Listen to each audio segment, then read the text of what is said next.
A ver, ¿qué hace el primero? Alternativa 1, tomar resonancia de hipófisis. Alternativa 2, pedirle cortisol de orina 24 horas. Alternativa 3, pedirle prueba de DEXA 1. Y 4, preguntarle al paciente si toma corticoides. La respuesta es, primero hay que preguntarle si toma corticoides. Oye, si está llegando apellidos. Y entonces la respuesta va a ser preguntarle primero. Antes de hacer todo esto, hay que preguntarle si capaz toma corticoides. De hecho, es la principal cosa. Estas son las pruebas. Si dice que no tomo, doctor, seguro dijiste, no voy a hacer que sí tome. Los pacientes a veces no hablan toda la información, creen que somos adivinos los médicos.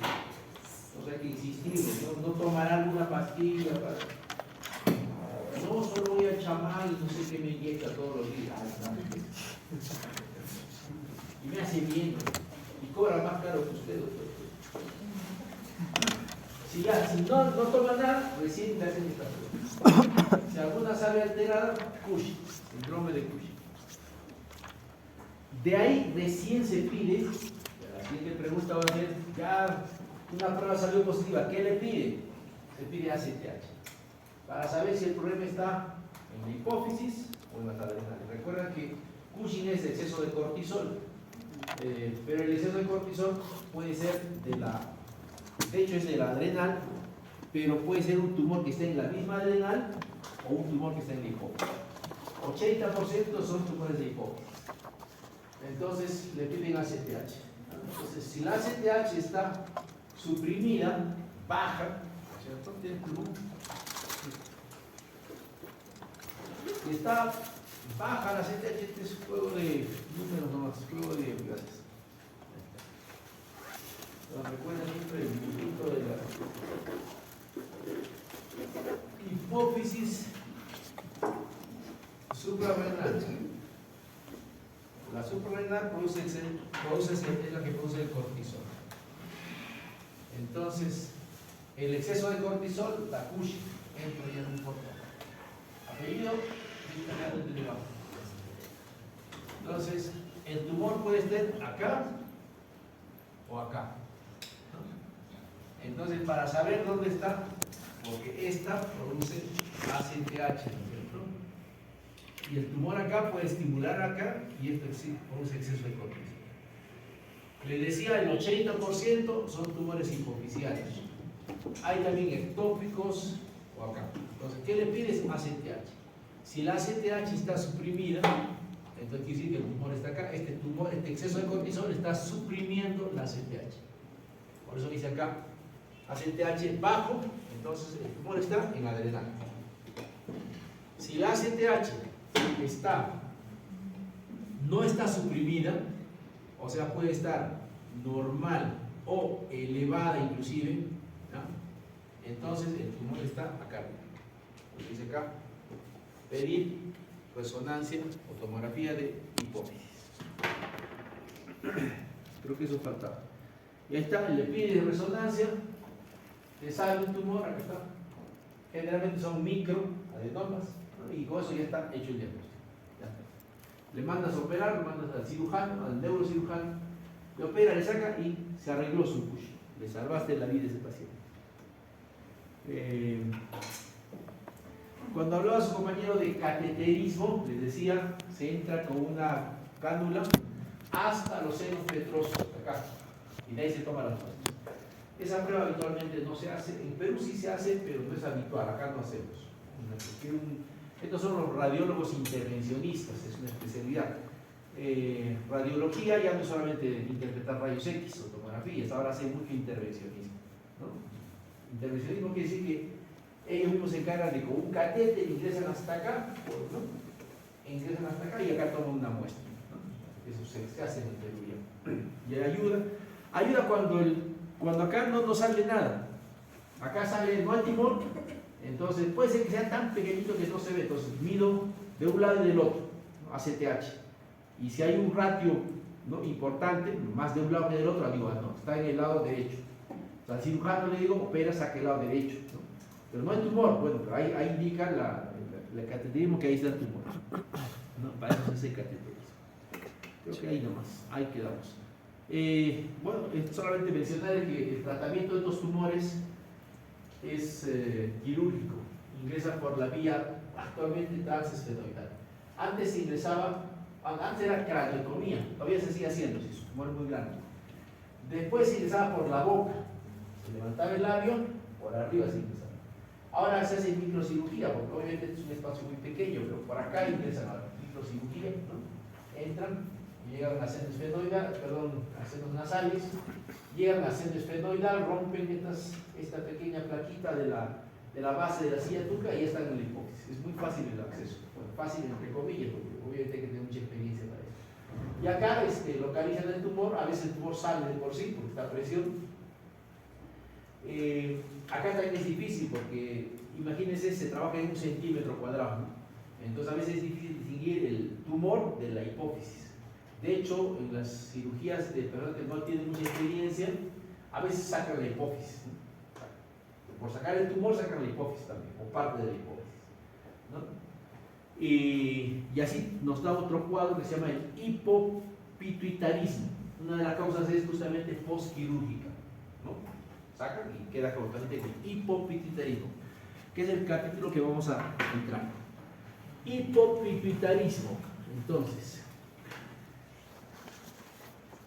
como su nombre indica, es disminución de función de la pituitaria o de la hipófisis. Disminución de la función de la pituitaria o de la hipófisis. Entonces, como ya hemos visto, y ustedes saben también por fisiología, ¿no? La hipófisis tiene varias hormonas. Bueno, en realidad tiene dos partes: adenohipófisis y neurohipófisis. La adenohipófisis, como hemos visto, ¿no? puede haber tumores, productores de GH, ACTH y prolactina principalmente. El hipopituitarismo es la deficiencia, ¿no? de estas hormonas, o sea, no hay estas hormonas. Por tanto, puede haber deficiencia total, se llama panhipopituitarismo. Pan. Ustedes saben que muchas palabras en medicina provienen del, no sé si griego, latino, bueno, no sé, no recuerdo, pero provienen de estos términos, ¿no? Pan, que significa todo, hipo, bajo, pituitario, ¿no? Disminución de toda la pituitaria. O pueden ser hipopituitarismos parciales, ¿no? Parciales. ¿Qué provoca? Bueno, ustedes ya se imaginan, ¿no? Que en cirugía le han operado, había un tumor, lo hemos sacado todo, ¿no? ¿Qué otra enfermedad? Los mismos tumores que invaden a la hipófisis, que a veces producen exceso de cualquiera de estas hormonas, o no funcionantes, ¿no? Un tumor grande acá, destruye el tejido normal. También puede abarcar hasta la neurohipófisis. Acá se secreta otra hormona que es la DH, ¿no? Que es la hormona antidiurética o vasopresina. Esta alteración, ¿no? Da una enfermedad que se llama la diabetes insípida. Diabetes insípida. Bueno, esto para recordar todas las hormonas que hay en la hipófisis y que controlan. Por tanto, la semiología del hipopituitarismo puede ser muy variada. Puede ser por deficiencia de todas estas hormonas. Por ejemplo, si faltara la FSH y la LH, que son hormonas gonadotrópicas, la mujer dejaría de reglar, amenorrea, por tanto es un síntoma. En el varón podría dar infertilidad o baja de la libido, ¿no? Si hubiera deficiencia de GH y fuera un niño, el niño no crecería. Si fuera un adulto, la GH tiene otras funciones además de hacer crecer. Controla la glucosa, pero también está inmiscuida, también participa del metabolismo de la grasa y del músculo. Por tanto, estos pacientes comienzan a perder músculo y aumentar grasa. La prolactina casi no sirve, bueno, casi no sirve en la vida del varón, pero en la mujer sí es importante en la etapa de lactancia. Si no hay esta hormona, obviamente la hormona no podría dar de lactar, ¿no? Pero eso tendría que ocurrir si el evento ha pasado durante el parto, durante el parto. Porque de hecho, si una mujer no puede arreglar, acá también no ovula. Si no ovula, no se embaraza, no habría embarazo. Y si faltara TSH, no habría función de la tiroides. Por tanto, el paciente tendría un hipotiroidismo por hipopituitarismo. No se confunda con los nombres, ¿no es cierto? Si me siguen, no va a haber problema. Hipotiroidismo. A este hipotiroidismo se llama también hipotiroidismo secundario, porque la alteración no está en la tiroides, está en la hipófisis. Primario es cuando está en la tiroides, ¿no? Y da síntomas de hipotiroidismo, a veces mezclado con estos otros síntomas, ¿se dan cuenta? Por ejemplo, cuando hay deficiencia de problemas tiroideos, va a haber mucho decaimiento, ¿no? Pérdida de músculo acá. Cuando hay deficiencia de ACTH, ¿no? Acá, igual que acá, ya no hay ACTH, ya no habría cortisol, o sea, no habría cortisol. El cortisol, ¿qué hace? Tiene varias funciones, pero dentro de la más importante, diría yo, es que retiene sodio. El sodio es muy importante para mantener la volemia y la presión arterial. Por tanto, estos pacientes pueden sufrir más bien ya de hipotensión, que es una enfermedad más o menos rara, una condición rara, hipotensión. Y esto le puede dar mareos, decaimiento. Pierden sodio, y el sodio bajo, como vamos a ver, da también mucha sintomatología. El sodio bajo puede dar desgano, cansancio, desorientación, ligata, apellido. Ya, MT.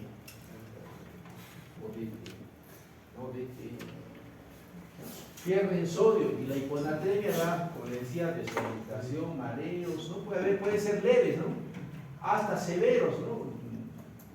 Hipotimia, desmayos, pérdida de conocimiento, hasta el coma puede llegar.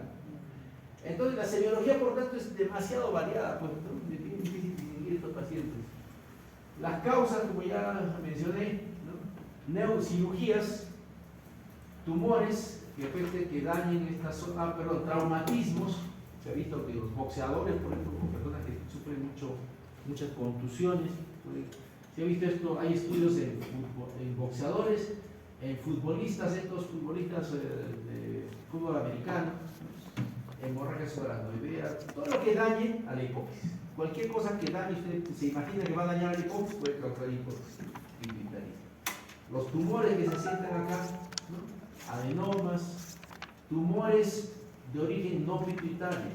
Acá están varios tumores que se pueden localizar en la hipófisis: craneofaringiomas, meningiomas, cordomas, gliomas, ependimomas, metástasis, ¿no?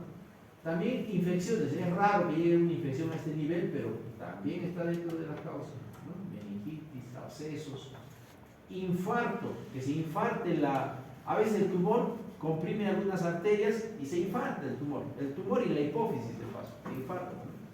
Una condición bastante, que es una emergencia, es la apoplejía hipofisiaria. Se está viendo un tumor, sabes un tumor, ¿no? El paciente a veces no sabe que tiene tumor, y de pronto se colapsa una arteria importante de la hipófisis, por tanto se necrosa, se infarta la hipófisis y va a dar un evento súbito. O sea, todos estos síntomas que hemos hablado, todas estas deficiencias se presentan en forma súbita. ¿Cuál es la que más se marca? Esta es la más importante, porque esta retiene sodio y el paciente debuta con hipotensión e hiponatremia principalmente. Y eso ocurre súbitamente. A veces el paciente, ¿no? Se marea, ¿no? Llega mal, desorientado, le viene el sodio, bajo el sodio, ¿no? Es una emergencia en realidad. Hay otra condición bastante importante que cada vez se ve menos, pero todavía se ve, cuanto más desarrollado el país se ve menos, el síndrome de Sheehan. Sheehan describió un síndrome que ocurría postparto. En el parto, ahora se hace, la mayor parte del parto se hace en hospitalario, ¿no es cierto?, para justo prevenir este tipo de complicaciones. Pero cuando no eran hospitalarios o el hospital no estaba adecuadamente preparado, ustedes saben que en todo parto hay hemorragia, ¿no? Es normal que haya hemorragia, ¿no? Nace el niño, la placenta, etc. Pero cuando hay demasiada hemorragia, por alguna complicación, parto prolongado, la placenta no sale, se desprende, etc., hemorragia, ¿no?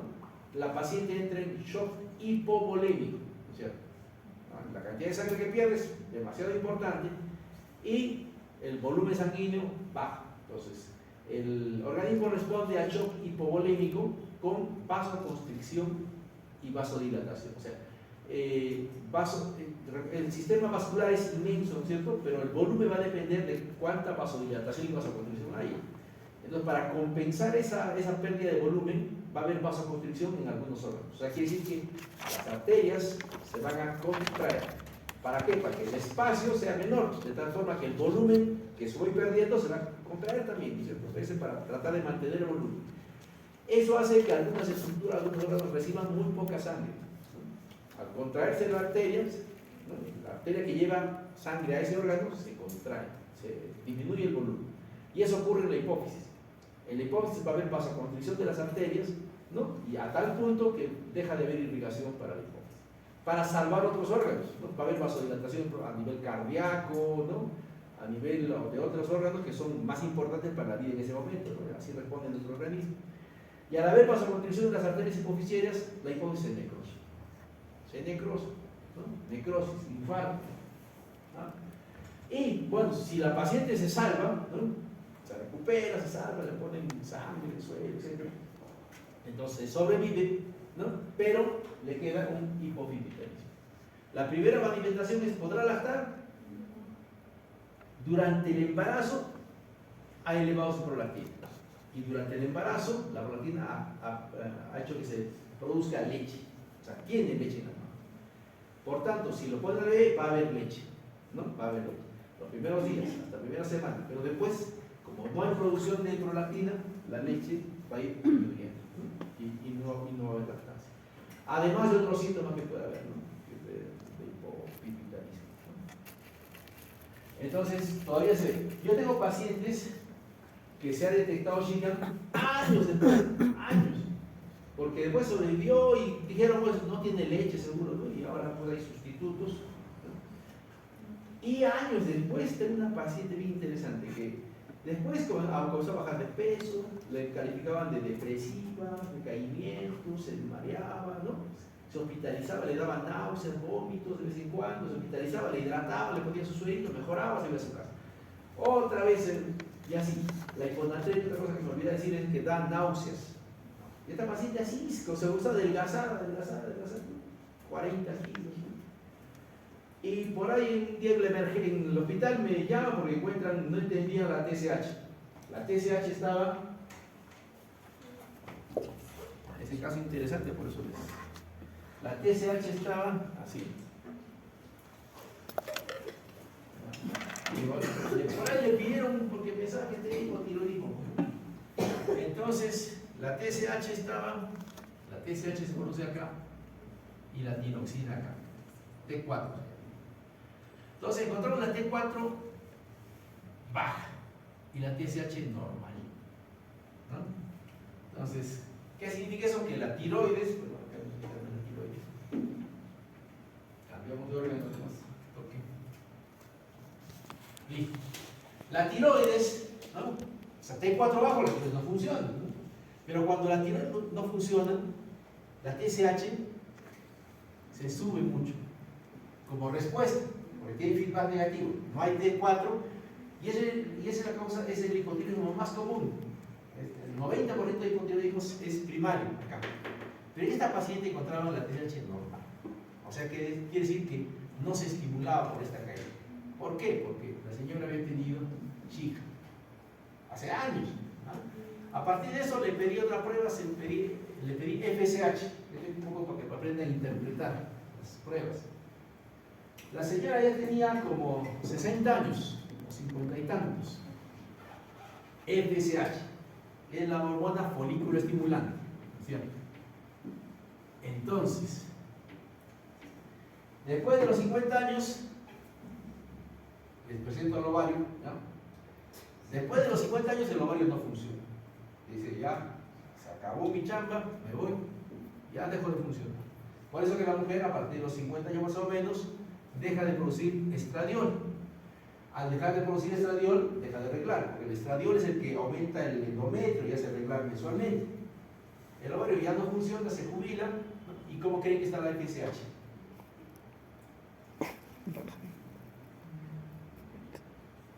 se sube. Toda mujer después de la menopausia tiene FSH alto. ¿No? ¿Por qué? Porque la FSH no entiende al ovario, ¿no? Igual que el marido no entiende a la esposa, la FSH le sigue mandando señales para que funcione. Pero el ovario, ya cumplí mi vida, ya tengo 3 hijos, todo ya. Entonces, esta señora tenía su FSH en un valor aparentemente normal para una edad premenopáusica. Pero no, debía estar alto. Entonces, eso me ayudó a saber que estaba fallando la hipófisis, ¿no? Hipopituitarismo pólisis. Y de ahí preguntándole, pues su último parto, ¿qué pasó? Y dijo, sí, que tuvo una hemorragia, que pensaba que se había salvado y que desde ahí tenía años la señora. Desde ahí le dimos tratamiento para reemplazar, porque el tratamiento es reemplazar las principales hormonas. Reemplazar, no podemos curar esto, ¿no? Se reemplaza y la señora mejoró, ¿no? Ahora vive feliz. Ahora lo estoy viendo por obesidad, porque se ha hasta subido de peso, ¿no? Entonces, otra vida salvada. Muy bien, otras causas más raras. Hemocromatosis. ¿No? Aparentemente es congénito muy raro, porque no sobreviven estos niños. Causas genéticas. Silla turca vacía, a veces se ve, es una imagen de resonancia de tomografía, que se ve justamente en las necrosis. Cuando hay necrosis, ¿no? Sí. De hecho, esta señora tenía silla turca vacía. ¿Por qué? Porque se necrosó la hipófisis, invadió el líquido cefalorraquídeo y se veía una silla turca vacía, ¿no? Bueno, este pasó solamente para el examen, ¿no? Todos los síntomas, ¿no? ¿Ves? Para que vean que no se ponen así diapositivas. Causa, suspensión. No son causas, ¿no? Causas. A medicación. Hay también medicamentos que inhiben todo el eje. Por tanto, la causa es transitoria. Por ejemplo, usar corticoides en altas dosis inhibe también a la hipófisis, ¿no? Funcionales, enfermedades agudas también pueden causar una alteración, sobre todo baja de peso, anorexia. Pacientes con anorexia bajan mucho de peso, jóvenes inclusive, ¿no? Su eje deja de funcionar. Acá está, bueno, masa que hemos hablado, inflamatoria que hemos hablado, infiltratoria que hemos hablado, vascular que hemos hablado, acá está Shikan, traumáticos que ya hemos comentado, ¿no? Nada, solamente para acordarnos de esos dos. Manifestaciones, por tanto, fíjense, también es para que se confundan. Como hay tantas hormonas alteradas, no sabes, o sea, cada alteración de hormona puede dar distintos síntomas. Por tanto, en una paciente puedes tener muchos síntomas dependiendo qué hormonas se han afectado, ¿no? Ya les dije, a veces no se afectan todas, ¿no? Lo más importante será general.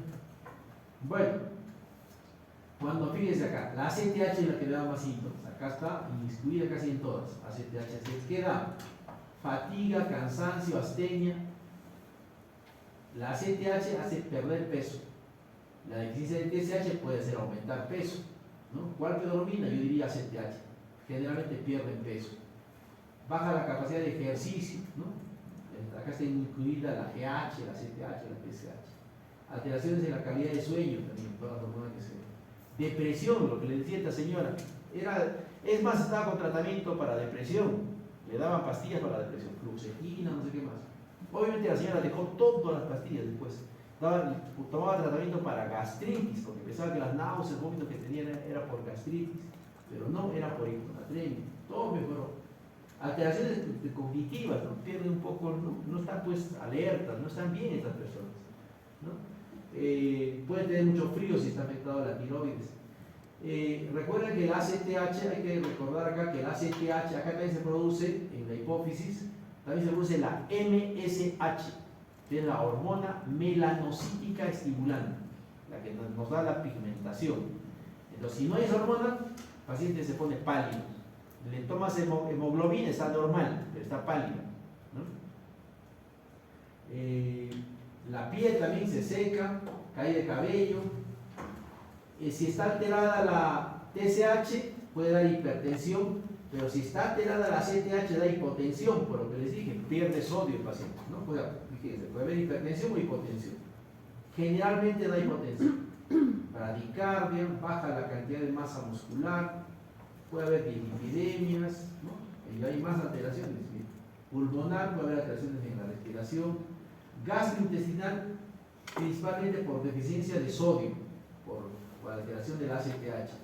Puede haber hiporexia, anorexia, igual que un paciente tiene náuseas, vómitos, ¿no? Y esa paciente estuvo dando vueltas en el hospital como 15 años, 15 años dando vueltas, nadie le sigue el diagnóstico.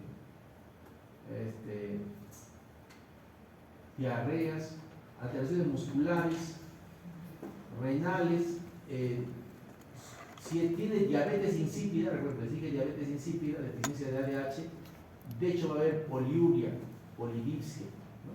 Orina mucho.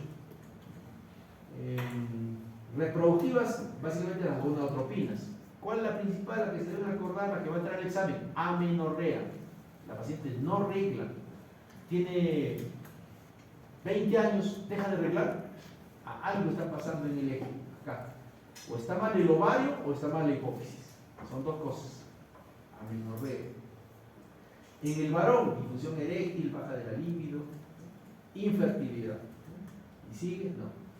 Muy bien, entonces vamos a explicar la fisiopatología de cada uno. Entonces, ya les dije, ya se les estoy adelantando. Cuando falla el eje ACTH, cortisol, acá está ACTH, cortisol, o eje corticotropo, se llama, eje corticotropo, entonces se va a llamar insuficiencia adrenal secundaria.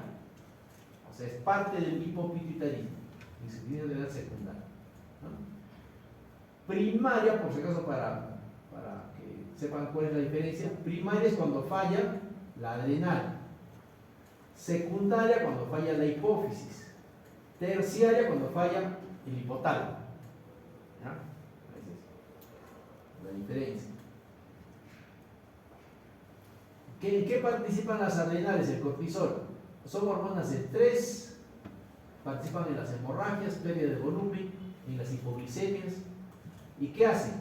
Acá está el eje, CRH en el hipotálamo, ACTH en la hipófisis, y acá es un poco más complicado, no solamente el cortisol, en realidad son andrógenos, mineralocorticoides y cortisol, pero la principal es el cortisol, de la que estamos hablando. De hecho, el adrenal, como vamos a ver después, tiene hasta 4 capas, ¿no? La medular, que no tiene nada que ver con este eje, que produce catecolaminas, y las otras 3 sí tienen que ver con este eje, que son la glomerular, la vesicular y la reticular.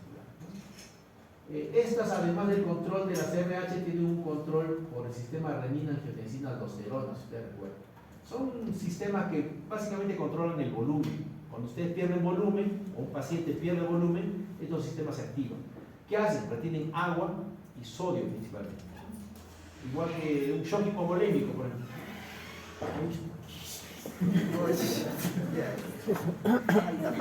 Otra clase ya acabó la clase. Ya pone DDT, doble D.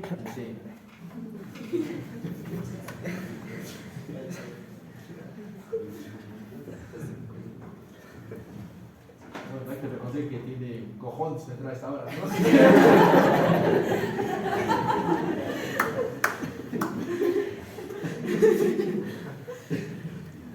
Ya. Entonces, este cortisol está controlado por el sistema, por el eje corticotropo, pero también, sobre todo, que es la aldosterona, está controlado por el sistema renina-angiotensina-aldosterona. O sea, tenemos doble control acá. Este sistema renina, si ustedes recuerdan, inmiscuye varios órganos, ¿no? El riñón, el hígado, el pulmón y las adrenales. En el riñón se produce renina, ¿no? Detecta hipovolemia, justo en sus células yuxtaglomerulares, ¿no? Detecta hipovolemia. O sea, cualquier baja de volumen, ustedes juegan fútbol y están deshidratados o pierden, o un paciente pierde sangre, ¿no? Acá la renina se activa. Entonces, la renina estimula al angiotensinógeno del hígado para que se convierta a angiotensina, y la angiotensina estimula a la aldosterona, ¿no?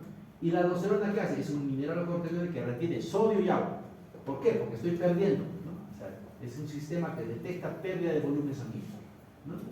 Entonces, la deficiencia de CRH también puede afectar a los mineralocorticoides, ¿no? Se se pierde sodio, o sea, no se reabsorbe el sodio, por tanto los pacientes hacen, por eso les digo, hiponatremia principalmente, hiponatremia. ¿Qué más? Se encuentra en estos pacientes hipotensión por hiponatremia. Podría haber hipoglicemia, pero la glucosa tiene otros controles además, no solamente el cortisol controla la glucosa. También tenemos otros mecanismos, el glucagón, las catecolaminas, la GH misma controlan la glucosa. Tenemos como 4 o 5 mecanismos que hacen que no caigamos en hipoglicemia. Por tanto, si solo está afectado este, es raro que haya hipoglicemia. Anemia también se puede ver en estos pacientes. Puede haber palidez, anorexia, pérdida de peso, fatiga, lo que hemos estado hablando ya. En forma aguda, mareos, náuseas, vómitos, colapso circulatorio, ¿no? Shock, puede traer shock al paciente, ¿no? Lo que le decía en una apoplejía hipofisial. Este es lo que les decía, ¿por qué hacen palidez? ¿No? Porque en realidad la ACTH, si ustedes recuerdan fisiología, ¿no? Es parte de una molécula más grande que se llama la proopiomelanocortina. Este es un péptido más grande que en su decisión forma ACTH, pero también forma, ¿dónde está? MSH. Acá también MSH. Y al haber deficiencia de todo esto en realidad, ¿no? También va a haber deficiencia de melanina y por tanto va a haber palidez. Ya dijimos, este es el control de sodio que tiene. Vamos a hablar después del sodio, pero el sodio, lo normal es a partir de 135 a 145, ¿no? Entonces la disminución de sodio, ¿no? Dependiendo de su velocidad de presentación, va a afectar principalmente el sistema nervioso. Desde, no hay síntomas acá, desde leves mareos, desorientación, lipotimias, coma, de acuerdo al grado de hiponatremia y a la forma de presentación de la hiponatremia. Si es muy rápida, los pacientes pueden llegar en coma. Cualquier paciente que lleva con alteración del sensorium hospital debe pedirle sodio. El paciente dice, ¿qué ha pasado? Se ha mareado, no está, no sé, está desorientado, está hablando incoherencias, ¿no? O se ha desmayado totalmente, pidan sodio, siempre, ¿no? Siempre pidan sodio. Puede haber otras causas de deficiencia de sodio, que vamos a ver. El diagnóstico para esta enfermedad, se podría medir cortisol, pero el cortisol es muy variable en la sangre, fíjense, ¿no? Entonces, si le miden en la mañana, el cortisol normalmente está muy alto. Si le miden en la noche, está bajo, ¿no? Pero tiene como picos durante el día el cortisol. Por tanto, el medir solo el cortisol no es diagnóstico. Sin embargo, si estuviera muy bajo, este es muy bajo, menos de 100 nanomoles, ¿no? Entonces sí sería hipocortisolismo o insuficiencia adrenal, ¿no? Si está muy alto, descarga, no es pues, debe ser otra enfermedad. Si está entre 100 y 500 un valor intermedio, hay algunas pruebas que se pueden hacer. Acá está otra vez. Se mide el cortisol en la mañana, dice en la mañana, si está muy bajo, es diagnóstico. Hipocortisolismo o insuficiencia adrenal. No se confundan con los términos, parecen difíciles, no son. Hipocortisolismo o insuficiencia adrenal. Si está más de 500, no es. Si está entre 100 y 500, hay varias pruebas. La que usamos más es esta, se le causa hipoglicemia con insulina, ¿no? Un test de insulina, ¿no? O test de hipoglicemia provocado por insulina se llama. Es un poco engorroso hacer porque hay que causarle hipoglicemia a un paciente. Obviamente no es que lo dejemos sin comida 2 días, ¿no? Sino que le causamos hipoglicemia. ¿Cómo? Insulina, le ponemos insulina, ¿no? Le ponemos un bolo de insulina, 0.1 unidades por kilo, o sea, si pesa 70, 7 unidades, ¿no? Se le coloca endovenoso porque endovenoso el tiempo de acción de la insulina es más o menos corto, es 1 hora. Si le ponemos un cutáneo va a estar 4 horas, ¿no? Paciente así, entonces endovenoso. Y si sale, entonces la respuesta debe ser ante una hipoglicemia, el cortisol debe subir a más de 500. Si no sube más de 500, está hecho el diagnóstico. Esta es la prueba de hipoglicemia insulina. Se pone insulina R y se ve la hipoglicemia. Se puede medir tiene que bajar la glucosa a menos de 40 y se mide a los 30, 45, 60. Se mide el cortisol. Debe estar más de 500 nanomoles o más de 18 microgramos. Son 2 unidades diferentes. No se preocupen de los. Muy bien. Entonces, si el cortisol está bajo, ahora mi pregunta es, ¿dónde está la alteración? ¿Está acá? Igual, acá en la hipófisis o en la adrenal, porque podría estar acá también, pero podría estar acá, podría ser una incidencia de las propias adrenales. Para eso, ¿qué le mido? ACTH, ¿no? Otra vez. Entonces, si el ACTH está elevado, entonces el problema está acá.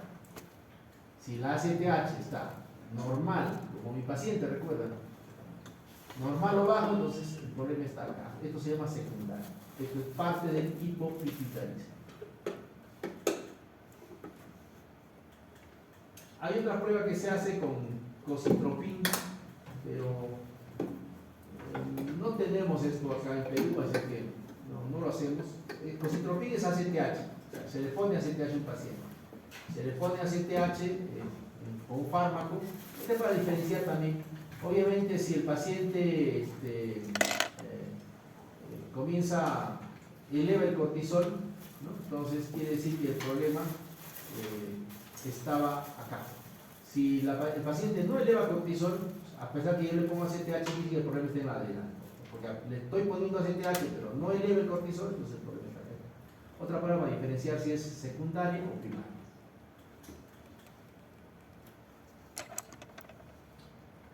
El hipotiroidismo, también secundario. Recuerden, todo lo que es secundario está en la hipófisis.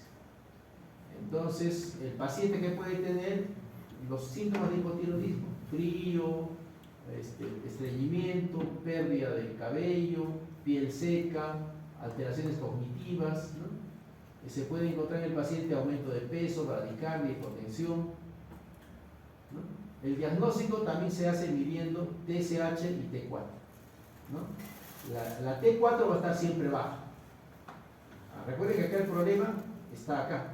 Por tanto, la T4, al no haber TSH, no hay TSH, por tanto, la tiroides no funciona.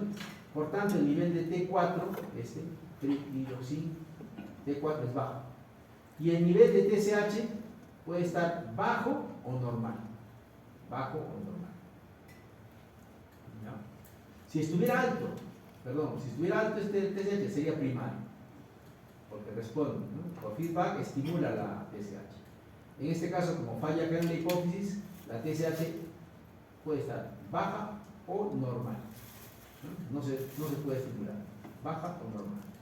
Incluso puede estar hasta ligeramente elevada. GH. Vamos a avanzar. GH. El diagnóstico. Bueno, los síntomas. Son muy variables los síntomas. Baja la masa muscular, aumenta obesidad visceral. Los pacientes pueden presentar dislipidemia, teleesclerosis, puede dar fatiga. Hay estudios que dicen que disminuye la calidad de vida, ¿no? Antes no era tan importante, ahora se ha visto que es importante, porque antes decían que H ya no sirve pues en edad adulta, ¿no? Pero sí tiene que ver con la masa muscular principalmente. De hecho, actualmente, en los centros anti-aging, se habla de los centros anti-aging, la gente no quiere envejecer y hay centros anti-aging. ¿Sabe qué, doctor? No quiero envejecer. Ah, ya, muy bien, pasa usted acá lo que. ¿Qué le ponen? GH, ¿no? Para verse más joven, para no envejecer. Yo uso, por ejemplo, tengo 68 años y miren cómo estoy. No, pero hay centros anti-aging que les ponen GH. Claro, además de eso le hacen ejercicio, ¿no? Pero le ponen GH, ¿no? Porque se ha visto que mejora masa muscular. De hecho, muchos deportistas de olimpiadas incluso usan GH, solo que tienen que medir el tiempo en que le van a hacer el doping para que no se note. De hecho, hay estudios que hacen los endocrinólogos en estos deportistas y cómo les mejora su rendimiento físico, muscular y atlético. También le ponen testosterona, también mejora masa muscular. Entonces, en este caso, el paciente sí no tiene GH, este paciente sí debería usar GH, porque no tiene. Pero lo que le estoy diciendo es solamente, de hecho, con la edad se baja la GH también, por la edad. Y la testosterona también baja. Pero no a nivel de deficiencia, ¿no? Entonces, actualmente se recomienda tratar porque tiene varias repercusiones. Acá estamos, ¿no? Estas son las causas, perdón. Estas son las causas que ya vimos. Estas son los síntomas en general, puede haber síntomas. ¿Cómo se hace el diagnóstico? También la hormona de crecimiento es pulsátil. al revés del cortisol, está más alto en la noche. Por eso a los niños les dicen, duerma temprano para que crezcas, ¿no? Porque hay mayor secreción de... Pero no hay ningún estudio que demuestre que dormir temprano hace crecer más. No hay ninguno. Pero se secreta más en la noche. Por tanto, medir solo GH no es adecuado, porque mire, hay mucha diferencia, mucha variabilidad en la sangre. Mucha variabilidad. Por tanto, no se mide GH, se mide IGF-1. Se mide IGF-1. Acá está, ¿no? Se mide IGF-1, ¿no? Entonces, esta es la que hace el diagnóstico. Está por debajo de los valores normales, es diagnóstico. No se hace nada más. Hay algunas pruebas que se hacen, pruebas de estimulación de GH, o sea, tratar de estimular la GH, como hay deficiencia debe estar baja. Hay varias pruebas, pero no se hacen en el estudio. Bueno, también se puede aprovechar la prueba de insulina, porque también se debería estimular. Al haber hipoglicemia, también la GH debe subir, ¿no? Esta prueba sí se hace, es fácil, pero es un poco complicada, tiene que ser paciente hospitalizado. Hay otras pruebas que no tenemos en el Perú, pero como ustedes van a trabajar en Estados Unidos, no sé dónde, ¿no? Van a ir por lo menos, porque así tienen que ser. Entonces, estas pruebitas de muestro, glucagón, arginina, ¿no? Que existe, ¿no? Pero finalmente se hace IGF-1. Deficiencia de FSH-LH. Lo vemos en la próxima clase. ¿Ya? Los síntomas, básicamente, acá está, amenorrea. Oligomenorrea o amenorrea es la principal. Baja la libido, infertilidad, en varones baja la libido, el varón, claro, ya les dije, no avisa a veces, la mujer sí rápidamente deja de arreglar y va al médico. El varón está esperando, ¿no? Mejoraré mi función sexual, dice capaz mañana, no mañana, nada. Muy bien, el diagnóstico. Sí, igual se mide el LH. Comentamos la próxima clase, ¿ya? Porque estamos en la hora. Listo, chicos. Entonces, nos vemos el jueves.